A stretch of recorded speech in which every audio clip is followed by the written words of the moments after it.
ఏంటండో ఏం చేస్తున్నారేంటి? నిన్నేమో రిపబ్లిక్ డేకి పిల్లలకి సెలవు ఇచ్చారు కదా. అవునండి, నాకు ఒకటి అర్థం కాదు. సెలవులని పిల్లలకేనా, జాబ్ చేసే వాళ్ళకేనా?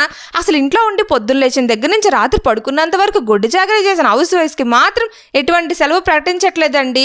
పోనీ సెలవు ఇచ్చారు కదా అంటే రోజు లంచ్ బాక్స్కి ఏదోటి కట్టేస్తున్నాం మమ్మీ, ఈ రోజు మాత్రం పొద్దున్న నుంచి రాత్రి పడుకున్నంత వరకు ఏదోటి స్పెషల్సే చేయాలని చెప్పి ఆర్డర్స్ ఒకటి, బ్రేక్ఫాస్ట్కి స్పెషల్, లంచ్కి special, evening snacks special, night dinner కూడా స్పెషల్. అందుకే ఈ మధ్య సెలవు చేస్తుందంటే భయం వేసేస్తుంది.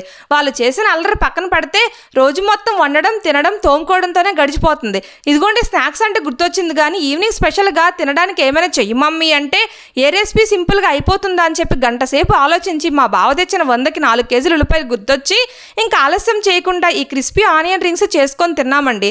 చేయడం ఫస్ట్ టైం అయినా వేడివేడిగా భలే ఉన్నాయండి బాబు. నిజంగా పిల్లలకైతే చాలా బాగా నచ్చేసినాయి. మీరు కూడా ట్రై చేయండి మీ పిల్లలకి. ఎందుకే లైక్, సబ్స్క్రైబ్ చేసుకున్నారా? Bye bye.